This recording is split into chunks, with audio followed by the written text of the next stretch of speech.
Mohan Bhagwat RSS के chief उनके America जाने का विरोध कर रहे हैं। जी हाँ, ये विरोध सिर्फ ऐसा नहीं है कि कोई आम लोग हैं, बल्कि ख़ास लोग हैं। डेमोक्रेटिक पार्टी के बाकायदा नेता हैं जो सड़कों पर उतरकर विरोध प्रदर्शन कर रहे हैं। स्टैनफोर्ड गए राहुल गांधी, कोलंबिया गए राहुल गांधी, हार्वर्ड गए।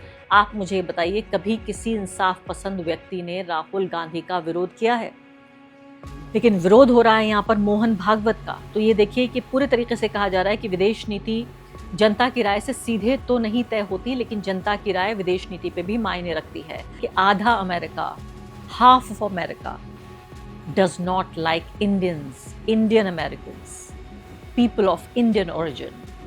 ये कितनी तकलीफ दे बात है कि जो लोग यहाँ भी रोजगार नहीं है, वहां कहीं रोजगार आप तलाश करने जाएं तो आपकी छवि खराब हो रही है। कैसे नरेंद्र मोदी के कार्यकाल में पिछले 12 से 15 साल के दौरान भारत की जो इमेज है, भारत की जो छवि है, वो पूरे तरीके से आसमान पे से जमीन पर आ चुकी है। जो भारत के लोगों का जो सिविक सेंस बहुत ज्यादा कमजोर है। आप भी देखते हैं यहाँ पर जो सार्वजनिक जो जगहें हैं, वहाँ पर कितनी सारी प्लास्टिक हम छोड़ कर आ जाते हैं, गंदगी हम फैलाते हैं, ना अपनी ट्रेनों की परवाह करते हैं, ना अपनी बस की परवाह करते हैं, ना अपनी सड़कों की परवाह करते हैं। टूरिस्टी जगहों पे जाते हैं तो हम क्या हाल करते हैं। तो ये भी एक तरह से एक योगदान अदा कर रहा है, योगदान दे रहा है भारत के लोगों की खराब छवि बनाने में। नमस्कार, इस खास कार्यक्रम में आपका स्वागत है। मैं हूँ आरफा खानम शेरवानी।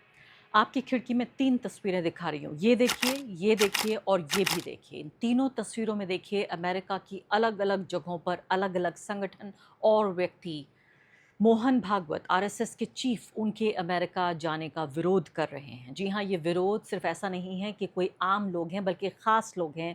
डेमोक्रेटिक पार्टी के बाकायदा नेता हैं जो सड़कों पर उतरकर विरोध प्रदर्शन कर रहे हैं।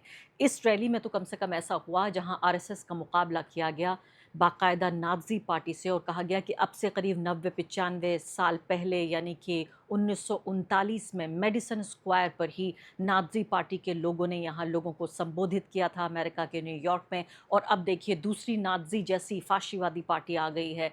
जिस पार्टी के या जिस संगठन के जो जो लोग हैं, जो अध्यक्ष हैं, वो यहाँ पर आ रहे हैं, और उसके बाद भी उनके बारे में जिस तरह की बातें कही गई हैं, उनको रखना भी यहाँ पर मुश्किल है। कि एक ऐसा व्यक्ति भारत में, आप ये सोचिए, जो व्यक्ति भारत के हर जीवन के हर एस्पेक्ट, हर जो पहलू है यहाँ ज़िंदगी का, उसको प्रभावित करता है। मुझे लगता है कि आज की तारीख में भारत में अगर सबसे ज़्यादा प्रभावशाली, शक्तिशाली व्यक्ति है तो वो हैं आरएसएस के चीफ मोहन भागवत। कभी कभी तो लगता है कि नरेंद्र मोदी से भी ज़्यादा अगर कोई शक्तिशाली है तो वो है मोहन भागवत, क्योंकि रिमोट कंट्रोल नरेंद्र मोदी का भी इन्हीं के पास रहता है। तो आप सोचिए ऐसे व्यक्ति के बारे में, जैसे ही वो भारत की सरहद पार कर रहा है। और ये अमेरिका वो अमेरिका नहीं है जिसको डेमोक्रेटिक, लिबरल, इक्वल अमेरिका कहा जाता था। ये डोनाल्ड ट्रंप का अमेरिका है। उसके बावजूद भी वहाँ इतना ऑपोजिशन हो रहा है। लेकिन जो मैं आपको बताने आई हूँ, बात ये ऑपोजिशन की नहीं, सबसे महत्वपूर्ण बात ये बताने आई हूँ कि राज आखिर क्या छिपा हुआ है। कैसे नरेंद्र मोदी के कार्यकाल में पिछले 12 से 15 साल के दौरान भारत की जो इमेज है, भारत की जो छवि है, वो पूरे तरीके से आसमान पे से ज़मीन पर आ चुकी है। और इसी में असली राज छिपा हुआ है कि आखिर मोहन भागवत का इतना ज़्यादा विरोध प्रदर्शन क्यों हो रहा है। मैं प्यू रिसर्च का एक सर्वे आपको बताना चाहती हूँ, जिसमें भारत के लोग, यानी जो इंडियन अमेरिकन्स वहाँ पर हैं या जो इंडियंस वहाँ काम करने के लिए गए हुए हैं, उनकी रेटिंग्स बहुत ज़्यादा गिर चुकी हैं। और भारत के लोगों से को एक तरह से नफ़रत की निगाह से या नीची निगाह से देखा जा रहा है। मुझे काफ़ी दुख हो रहा है ये खबर आपको देते हुए। मैं कभी भी वो व्यक्ति नहीं बनना चाहती जो बुरी खबर आप तक लेकर आऊँ, लेकिन अगर खबरों में खराबी है तो ये मेरा फ़र्ज़ बनता है मैं आपको बताऊं। एक ही पल में आती हूँ आपके पास और बताती हूँ कि प्यू रिसर्च का सर्वे, इसमें असली राज छुपा हुआ है कि क्यों मोहन भागवत का इस कदर विरोध हो रहा है। कि बाकायदा मैंने बताया आपको, जो डेमोक्रेटिक पार्टी है उसके बड़े बड़े नेता आकर सड़कों पर विरोध प्रदर्शन कर रहे हैं। और वो लोग जो वहाँ लोकतंत्र में विश्वास रखते हैं, कम से कम आधे दर्जन से ज़्यादा संगठित लोग हैं, ऐसे संगठन हैं जो सड़कों पर उतर आए हैं और कैंपेन कर रहे हैं। और आप सोचिए मोहन भागवत जी यहाँ पर सिर्फ और सिर्फ जातिवाद और सांप्रदायिकता भरी बातें, वो और उनके संगठन और तमाम अनरजिस्टर्ड संगठन, यानी एक अनरजिस्टर्ड संगठन और उसकी तमाम शाखाएं, वो भी सब अनरजिस्टर्ड हैं।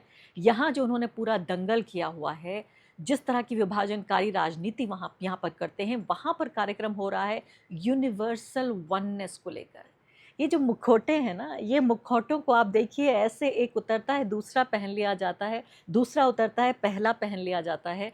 किस तरह से ये संस्था जो पूरे तरीके से भारत में धार्मिक मतभेद और धार्मिक नफ़रत, धार्मिक हिंसा फैलाने का 100 साल का इतिहास है, और वहाँ पर जो है क्या किया जा रहा है, यूनिवर्सल वननेस। कितनी प्यारी सी बात है, ऐसा लगता है कि मेरे कानों में जैसे शहद घुल गया हो, इतनी प्यारी बातें हो रही हैं। तो इनका प्रॉपर विरोध हो रहा है मेडिसन स्क्वायर पर, जहाँ नरेंद्र मोदी जी ने भी एक ज़माने में एक बड़ी रैली की थी, वहीं पर ये करने वाले हैं 29 अगस्त को ये रैली। तो कुछ ही घंटे का समय बाकी है, और ये तमाम जो विरोध प्रदर्शन है ये बिल्कुल अपने शबाब पर है। ये इसमें भी आपको शक नहीं होना चाहिए अगर आखिरी वक्त में भी ये परमिशन कैंसिल कर दी जाए कि चूंकि ये लॉ एंड ऑर्डर का मामला है या इतना विरोध प्रदर्शन हो रहा है, इसलिए इस बात की इजाज़त नहीं दी जाएगी। और न्यूयॉर्क के मेयर ज़ोहरान ममतानी ने भी कहा कि जिस तरह का भारत उनकी माँ ने, मीरा नायर ने उनको बताया, उनके पिता ने बताया, कम से कम आरएसएस वो भारत नहीं है जिस भारत में वो विश्वास करते रहे हैं। और आप सोचिए, इतनी बड़ी बात कि न्यूयॉर्क का मेयर ये कह रहा है कि मेरे ज्यूरिसडिक्शन से ये बाहर है, मेरा जो अधिकार क्षेत्र है उससे बाहर है। यानी वहाँ लोकतंत्र की आप स्थिति देखिए। न्यूयॉर्क का मेयर जो बड़ा आदमी होता है, मेयर की तरह, यहाँ पर के मेयर की तरह जिसका अधिकार क्षेत्र बहुत छोटा होता है, वैसा नहीं है न्यूयॉर्क में। न्यूयॉर्क की पूरी पुलिस व्यवस्था भी उनके अंतर्गत काम करती है। लेकिन चूंकि एक सही मायनों में एक लोकतंत्र है जो अमेरिका है, तो वहाँ पर लोगों को, चाहे वो धार्मिक, मैं कहती हूँ नफ़रत की बातें भी करें, वहाँ जो फ्रीडम ऑफ रिलीजन है उसके तहत फ्रीडम ऑफ स्पीच भी आती है, जिसमें हर तरह की बात आप कर सकते हैं। तो उन्होंने कहा मेरे अधिकार क्षेत्र के ये मैं अगर होता तो मैं ये नहीं होने देता रैली। लेकिन मैं अब आपको प्योर रिसर्च बता देती हूँ, ध्यान से इस बात को सोचिए। तो किस तरह से भारत की जो छवि गिर रही है, दिल तोड़ देने वाली घटनाएं, क्योंकि आरएसएस क्या कर रही है, बीजेपी क्या कर रही है, इससे मेरा लेना देना नहीं है। जो मैं कह रही हूँ वो ये कि भारत के हज़ारों लाखों लोगों ने पिछले 50-60 साल में अमेरिका में जाकर, भारत के मेहनतकश लोग हैं, ये इंजीनियर हैं, डॉक्टर हैं, पत्रकार हैं, मजदूरी का काम भी वहाँ करते रहे हैं, उन्होंने अपनी एक छवि बनाई थी, एक मॉडल माइनॉरिटी वाली, एक ऐसी अल्पसंख्यक समुदाय जो हाईली एजुकेटेड है, हाईली स्किल्ड है, मेहनत से अपना काम करता है, बहुत ज़्यादा किसी मामले में पड़ता नहीं है, अपनी यूनियन भी ज़्यादा नहीं बनाता, खामोशी से सर झुका के रहता है और एक योगदान देता है वहाँ के अर्थव्यवस्था में। मैं ये नहीं कह रही हूँ कि मैं इस छवि से सहमत हूँ, मैं ये कह रही हूँ कि इस तरह की एक छवि भारतीय लोगों की हुआ करती थी। ये 50-60 साल का वो ट्रेडिशन है जो हमारे भारत के मेहनतकश लोगों ने, चाहे वो अमेरिका हो, यूरोप हो या फिर हो मिडल ईस्ट, इन तमाम जगहों पर जाकर एक तरह की छवि बनाई थी, एक मॉडल इमिग्रेंट की, एक मॉडल माइनॉरिटी की। लेकिन अब क्या हो रहा है, ये प्योर रिसर्च बता रहा है कि किस तरह से तेज़ी से लोकप्रियता गिर रही है। आज अमेरिका में सिर्फ 45% भारतीय जो मूल के लोग हैं अमेरिकी, उनको सही तरीके से देखा जाता है। 50% की राय नेगेटिव है, यानी नकारात्मक है। 2008 के बाद से लगातार स्थिति गिरती रही, और उसके बाद बताया जा रहा है कि पिछले 10 सालों में तेज़ी से गिरावट आई है इसमें। और पहले 2/3 लोग कम से कम ऐसे थे जो भारत को पॉजिटिव दृष्टि से देखते थे, और अब देखिए आप जो हालत पहुंच गई कि आधा America, half of America does not like Indians, Indian Americans, people of Indian origin। ये कितनी तकलीफ दे बात है कि जो लोग यहाँ भी रोज़गार नहीं है, वहाँ कहीं रोज़गार आप तलाश करने जाएं तो आपकी छवि ख़राब हो रही है। दो तरह से ये छवि ख़राब हो रही है। एक तरह से ख़राब हो रही है, जो डेमोक्रेटिक पार्टी के लोग हैं वो समझते हैं कि भारत की जो सरकार है और जो आरएसएस है वो पूरे तरीके से हिंसा, नफ़रत माइनॉरिटीज़ के ख़िलाफ़, ख़ासकर मुसलमानों के ख़िलाफ़ फैला रहे हैं। इसके अलावा चर्चों में जाके चर्च को ढा देते हैं। इसके अलावा आप सोचिए, संडे मास की जो प्रार्थनाएं होती हैं ईसाइयों की, उनको जाके रोक देते हैं, नन्स को परेशान करते हैं। आप क्या भूल गए, आपकी याददाश्त इतनी कमज़ोर है? अभी इस बात को 7-8 महीने नहीं गुजरे हैं। जो क्रिसमस पे जो हाल किया गया था ईसाइयों का इस देश में, भारत में रहने वाले ईसाइयों का छोटी सी माइनॉरिटी है, और सिर्फ इस देश में उन्होंने योगदान के अलावा क्या बिगाड़ा है भारत का? सिर्फ यहाँ की सभ्यता, संस्कृति, विकास, पूरा आधारभूत जो ढांचा है, सिर्फ उसमें तरक्की में हिस्सा लिया है। अस्पताल बनाए हैं ईसाइयों ने, स्कूल बनाए हैं, कॉलेजेस बनाए हैं, लोगों की सेवाएं की हैं ईसाइयों ने। और आपने क्या उनको, उसका नतीजा क्या दिया? आपने दिया कि उनको उनकी प्रार्थना, उनके सबसे बड़े त्यौहार क्रिसमस पे जाके इन्हीं संघियों ने, बजरंग दल और वीएचपी और तमाम तरह के जो संगठन हैं, जाके मॉल्स में इस छोटी सी माइनॉरिटी के ज़रा से जो लोग हैं, कुछ हज़ार लोग, यानी 1-8 लाख लोग सिर्फ दिल्ली में यहाँ पर रहते हैं, और आप सोचिए दिल्ली शहर में, देश की राजधानी में जाके मॉल्स में उनके जो उन्होंने बना रखे थे अपनी मनाने के लिए क्रिसमस, उनको जाके ढा दिया। हमने कई बार ये वाक़े देखे हैं जहाँ जाके चर्चों पर हमले हो रहे हैं। संडे मास लगातार रोका जा रहा है मध्य प्रदेश से लेकर और उत्तर प्रदेश और कई जगहों पर, दिल्ली तक में हमने देखा था कि जो लड़कियाँ, लाजपत नगर की घटना बताना चाह रही हूँ, कि जो औरतें वहाँ पर वो ख़रीद रही थीं सेंटा क्लॉज के कैप्स वगैरह, उनको परेशान करके, धमका के और डरा के उनको भगा दिया गया था। दुनिया देख रही है। दुनिया ऐसा नहीं है कि आंखों पे पट्टी बांधे हुए। तो एक तरफ डेमोक्रेटिक पार्टी और जो संस्थाएं हैं अमेरिका में जो इस पर नज़र रखती हैं, चाहे वो यूसर्फ हो जो कि आयोग है वहाँ का, जो रिलीजियस फ्रीडम पे नज़र रखता है, बाकायदा नोट बनाता है, उनकी एक पूरी संस्था है और लीगल बाइंडिंग भी होती है एक तरह से अमेरिकी सरकार के ऊपर। वो उन्होंने सीधे तौर पे ये कहा कि आरएसएस के सदस्यों पर बैन लगाया जाए क्योंकि ये वहाँ पर माइनॉरिटीज़, ख़ासकर मुसलमानों और ईसाइयों का भी जिक्र किया गया, उनको परेशान करते हैं, उनके खिलाफ नफ़रत और हिंसा फैलाते हैं। उन्होंने साफ तौर पे ये कहा गया तरह तरह के कानून बनाए जा रहे हैं, गौरक्षा को लेकर कानून, जो एंटी कन्वर्जन लॉज हैं उनको लेकर, सिटीजनशिप लॉज हैं इनको लेकर, सारा ऐसा ब्यौरा बना दिया, पूरी एक तरह से रेखा खींच दी इन्होंने कि देखिए तमाम चीज़ें हो रही हैं और इसलिए किसी भी तरीके से इनको बर्दाश्त नहीं किया जाना चाहिए और इनको घुसने नहीं दिया जाना चाहिए मोहन भागवत को। तो एक तरफ जो डेमोक्रेटिक पार्टी के लोग हैं वो इस तरह से दो सोच रहे हैं, तो आप सोच रहे होंगे चलिए बड़ी अच्छी बात है, रिपब्लिकन पार्टी तो फिलहाल सत्ता में है तो कम से कम रिपब्लिकन पार्टी के लोग तो हैं, वो तो अच्छे तरीके से देख रहे हैं। नहीं जनाब, रिपब्लिकन पार्टी दूसरा खतरा देख रही है। रिपब्लिकन पार्टी के जो फॉलोअर्स हैं वो देख रहे हैं कि ये इमिग्रेंट्स हैं, पलायन करके आ रहे हैं भारत से, हमारी नौकरियां ले जाते हैं, यहाँ पर क्राइम करते हैं। एक पंजाबी पकड़ा गया था वहाँ पर, ट्रक ड्राइवर, पता नहीं उसकी गलती से एक्सीडेंट हुआ या वो उसकी ही अपनी कोई गलती थी या मैं नहीं जानती क्या वजह है, उसको लेकर भी काफ़ी हंगामा खड़ा हुआ। तो एक तरफ देखा जा रहा है एक ऐसे व्यक्तियों के तौर पर जो नौकरियां ले रहे हैं, हाईली स्किल्ड लोग हैं, डॉक्टर्स हैं, इंजीनियर्स हैं, आईटी के सेक्टर में हैं, तरह तरह की अलग अलग नौकरियों में है, और दूसरी तरफ देखा जा रहा है कि क्राइम में भाग ले रहे हैं और इसलिए ये ख़तरनाक लोग हो सकते हैं। तीसरी बात, जो भारत के लोगों का जो सिविक सेंस बहुत ज़्यादा कमज़ोर है। आप भी देखते हैं यहाँ पर जो सार्वजनिक जो जगहें हैं वहाँ पर कितनी सारी प्लास्टिक हम छोड़ कर आ जाते हैं, गंदगी हम फैलाते हैं, ना अपनी ट्रेनों की परवाह करते हैं, ना अपनी बस की परवाह करते हैं, ना अपनी सड़कों की परवाह करते हैं। टूरिस्टी जगहों पे जाते हैं तो हम क्या हाल करते हैं। तो ये भी एक तरह से एक योगदान अदा कर रहा है, योगदान दे रहा है भारत के लोगों की ख़राब छवि बनाने में। पहले भारत की एक अच्छी छवि हुआ करती थी कि ये गरीब देश है लेकिन बड़े ही खुश मिजाज लोग हैं, नाचते गाते रहते हैं, शांति प्रिय लोग हैं, गांधी को मानने वाले लोग हैं, किसी को परेशान नहीं करते। कोई नहीं सोचता था कि हम विश्व गुरु हैं, लेकिन जो सोचते थे ज़रूर लोग, वो ये सोचते थे कि ये भले लोग हैं, ये शरीफ लोग हैं, ये एक पुरानी सभ्यता संस्कृति है। लेकिन ये आरएसएस और बीजेपी, देखिए नरेंद्र मोदी जी, आपको याद है जब वो चीफ मिनिस्टर हुआ करते थे, उनको यूके यूएस दोनों जगहों पर उनको वीज़ा नहीं दिया गया था। ये वो दौर था जहां उन्हें घुसने की इजाज़त नहीं थी। तो क्या कहा जाए, अब तो इनको डिप्लोमेटिक प्रोटेक्शन है कि ज़ाहिर है देश के प्रधानमंत्री हैं। लेकिन नरेंद्र मोदी की वजह से मोहन भागवत को, या मोहन भागवत की वजह से नरेंद्र मोदी को, आपस में ये लोग बैठ के तय कर लें कि कौन किसको सता रहा है, किसी की वजह से किसको परेशानी हो रही है। तो यहाँ यूनिवर्सल वननेस पे ये कार्यक्रम हो रहा है। 18 से 29 साल के 56% अमेरिकी भारत के बारे में नेगेटिव ओपिनियन रखते हैं, और साथ साथ आप ये देखिए कि 55% यानी रिपब्लिकन्स में, मैं वो बता रही थी आपको कि डेमोक्रेट्स नहीं, जो ये कहा जाता है कि भाई ये तो जो कांग्रेस पार्टी है उसी तरह की पार्टी है डेमोक्रेटिक पार्टी, वहाँ पर डेमोक्रेट्स नहीं, रिपब्लिकन्स को ज़्यादा समस्या है। 55% रिपब्लिकन्स और रिपब्लिकन लीनिंग अमेरिकन जो हैं वो भारत को अनफेवरेबल मानते हैं, पसंद नहीं करते, जबकि 42% से फेवरेबल हैं डेमोक्रेट्स में, जो कि ज़्यादा टॉलरेंट लोग हैं। हालांकि आप देखिए कि वही ये लोग हैं जो लिबरल, सेक्युलर और इक्वल, यानी कि उदारवादी, धर्मनिरपेक्ष और एक बराबरी के समाज को की वकालत करते हैं। वो लोग, उन लोगों में ही ज़्यादा सहनशीलता है, वो कम से कम थोड़ा सा बेटर हैं। वहाँ 50% लोग जो हैं भारत के लोगों को फेवरेबल मानते हैं और 47% अनफेवरेबल। तो सीधे तौर पर जो ये आर्टिकल है वॉल स्ट्रीट जर्नल में छपा हुआ है, सदानंद धूमे ने लिखा है। सदानंद धूमे कोई ऐसा नहीं है कि इस पॉलिटिकल पार्टी के, नरेंद्र मोदी के आलोचक हैं, बल्कि उनका शुमार उन लोगों में होता है जिन्होंने नरेंद्र मोदी का स्वागत किया था जब वो प्रधानमंत्री बन रहे थे।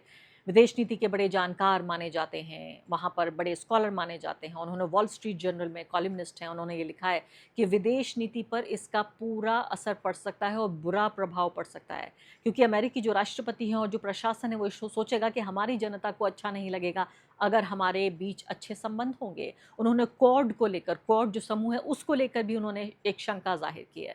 तो सीधे तौर पर आप ये देखिए कि जो भारत में हम यहाँ पर कर रहे हैं, जिसकी वजह से अमेरिका में जब जाते हैं आरएसएस के मुखिया, आपने कभी सुना आरएसएस तो छोड़ दीजिए, राहुल गांधी, आपने सुना, मुझे एक बार बताइए, स्टैनफोर्ड गए राहुल गांधी, कोलंबिया गए राहुल गांधी, हार्वर्ड गए राहुल गांधी, शायद ही कोई ऐसी बड़ी यूनिवर्सिटी बची हो जिस अमेरिका की बड़ी यूनिवर्सिटी में या यूरोप की बड़ी यूनिवर्सिटी में राहुल गांधी ने जाके लेक्चर्स नहीं दिए हों। वहाँ एक जगह मुझे बताइए जहाँ राहुल गांधी का विरोध हुआ हो कि ये नेता सांप्रदायिक है या नेता ये मानवतावादी नहीं है, ये ख़राब नेता है, हम इनको घुसने नहीं देंगे। आप मुझे बताइए कभी किसी इंसाफ पसंद व्यक्ति ने राहुल गांधी का विरोध किया है? लेकिन विरोध हो रहा है यहाँ पर मोहन भागवत का। तो ये देखिए कि पूरे तरीके से कहा जा रहा है कि विदेश नीति जनता की राय से सीधे तो नहीं तय होती, लेकिन जनता की राय विदेश नीति पे भी मायने रखती है। तो यानी कि भारत और अमेरिका के बीच जो संबंध हैं उसके ऊपर ये ख़राब असर यहाँ पे पड़ सकता है। और जो मागा वाले लोग हैं वो तो भारतीय लोगों की छवि को जब से डोनाल्ड ट्रंप वापस आए हैं तब से लगातार उन्हें प्रभावित करने की कोशिश कर रहे हैं। जो मेक अमेरिका ग्रेट अगेन वाले हैं, जो यहाँ पर होते हैं ना विश्वगुरु वाले, हिंदू फर्स्ट वाले, इसी तरीके से वहाँ पे यहाँ हिंदुत्ववादी हैं, वहाँ पर मागा वाले हैं, मेक अमेरिका ग्रेट अगेन, वो वाले लोग हैं जो हमेशा बाहर के जो लोग हैं उनको निशाना बनाते हैं और कहते हैं ये लोग हमारी नौकरियां ले रहे हैं, ये लोग हमारी ज़मीन ले रहे हैं, देखिए ये जो है हमारे देश पे कब्ज़ा कर रहे हैं, ये हमारे कल्चर के लोग नहीं हैं, इनकी सभ्यता संस्कृति हमारे जैसी नहीं है। क्योंकि दीवाने सिर्फ यहाँ नहीं हैं, दीवाने वहाँ पर भी हैं और वहाँ बड़े ताकतवर लोग हैं। वो लोग हैं जिन्होंने डोनाल्ड ट्रंप को राष्ट्रपति बना दिया है। तो जो लेफ़्ट पार्टियां हैं, डेमोक्रेटिक पार्टियां हैं, उनके लिए जो सांप्रदायिक यहाँ पर राजनीति है आरएसएस की और बीजेपी की, वो एक बड़ा मुद्दा बनी हुई है और इसलिए वो लगातार ये कह रहे हैं कि हम इनको आने नहीं देंगे। अब मुझे नहीं मालूम, इंतज़ार मैं भी करूँगी, आप भी कीजिए कि जो इनका कार्यक्रम है वो वाकई हो पाता है या नहीं। लेकिन सीधे तौर पर आप ये देखिए कि जो एक इमेज थी, जैसे मैंने कहा कि योगा वाली, डांस वाली, बॉलीवुड के गाने वाली, खाना खाने वाली, खुश रहने वाली, टॉलरेंट सोसाइटी वाली, एक ऐसा देश जो कि ठीक है गरीब है, पिछड़ा है, लेकिन बहुत ही शांति प्रिय है, जिसने दुनिया को महात्मा गांधी को दिया। इसके अलावा हमारी आज़ादी की लड़ाई का बहुत सम्मान किया जाता है कि ये बहुत बहादुर लोग हैं, इन्होंने अपने से कहीं बड़ी ताकत को अपने देश से उखाड़ फेंका। इतनी विविधताओं वाला देश है, फिर भी ये एकता से रहता है, देश अच्छे तरीके से रहता है। पूरे तरीके से नरेंद्र मोदी के पिछले 12 साल में और उसके अलावा भी 2-3 सालों में हमारी पूरी इमेज को नेस्त नाबूद कर दिया गया है, तबाह कर दिया गया है। मुझे आप बताइए कमेंट सेक्शन में कि आखिर इसके लिए कौन जिम्मेदार है। एक और महत्वपूर्ण खबर इसमें यह भी है कि जो अकाउंट्स, जो उनके ट्विटर अकाउंट से जो लोग इसको ऑर्गेनाइज कर रहे थे, ट्विटर ने उनके अकाउंट सस्पेंड कर दिए और जिसके बाद अखिलेश यादव ने ट्वीट किया और कहा कि विदेशों में जब अनरजिस्टर्ड अंडरग्राउंड लोग उभर कर जाएंगे, यानी अंडरग्राउंड है, अनरजिस्टर्ड है, वहाँ उभर कर जा रहे हैं, ओवरग्राउंड होके जा रहे हैं, तो उनके एक्स अकाउंट तो सस्पेंड ही किए जाएंगे। निम्नांकित कुछ सवाल पूरी दुनिया के भारतीयों के बीच बेहद गंभीरता और चिंता के कारण बने हुए हैं। आपकी स्क्रीन पर ये देखिए सामने, स्वदेशी का नारा लगाने वाले विदेश क्या लेने गए हैं? बहुत वाजिब सवाल है। क्या FCRA foreign contribution regulatory act का अध्ययन करने गए हैं? सवाल नंबर 2, क्या अमेरिकी डॉलर के मुकाबले भारत का रुपया क्यों गिर रहा है, इसका शोध करने गए हैं? सवाल नंबर 3, क्या भारतीय किसानों को बर्बाद करने के लिए अमेरिकी डील में कुछ और जुड़वाने गए हैं? जी हाँ, ये भी बहुत बड़ा कंसर्न है जिसको प्रॉपर मीडिया अटेंशन नहीं मिल पाती है। किसानों का मुद्दा, कैसे अमेरिका से जो ट्रेड डील्स हैं उनमें किसानों को कैसे भारी और सीधा नुकसान हो रहा है। क्या देश की छवि को धूमिल करने के लिए गए हैं? और आखिरी सवाल पूछा है अखिलेश यादव ने, महत्वपूर्ण सवाल है, क्या फिर वहाँ रह रहे भारतीयों के लिए संकट पैदा करने गए हैं? जाहिर है, मैंने कहा कि मेहनत कश लोग हैं वहाँ पर, और जो पूरा डायस्पोरा है, यानी कि जो प्रवासी भारतीयों का पूरा समूह है, वहाँ भी सोचिए आप कितनी तकलीफ़ की बात है कि 2 खेमों में वहाँ बढ़ गया है। एक प्रो मोदी, एंटी मोदी, हिंदू मुस्लिम की लाइनें भी उसमें हैं। हालांकि बहुत क्लियर लाइनें नहीं हैं, लेकिन राजनीति के आधार पर हमारा जो डायस्पोरा है, इंडियन डायस्पोरा, जो अमेरिका के बड़े बड़े शहरों में बड़े बड़े ओहदों पर लोग हैं, वहाँ भी ये पूरी जो भगवा राजनीति है उसको सिर्फ विभाजन करना आता है। उसने यहाँ भी विभाजन किया है, वहाँ भी जाकर आप सोचिए आइडियोलॉजी, विचारधारा के स्तर पर वहाँ भी लोगों का विभाजन हो गया। एक दूसरे के खिलाफ कोर्ट में केसेस लड़ रहे हैं, एक दूसरे को फूटी आंख नहीं भाते, एक दूसरे से मिलते नहीं हैं। बहुत बड़ी तादाद में लोग, मैं सबकी बात नहीं कर रही हूँ, लेकिन बहुत बड़ी तादाद में लोग, एक तरह से धार्मिक जो रेखाएं हैं वो भी खिंच गई हैं, राजनीतिक रेखाएं भी खिंच गई हैं और विचारधारा की रेखाएं भी।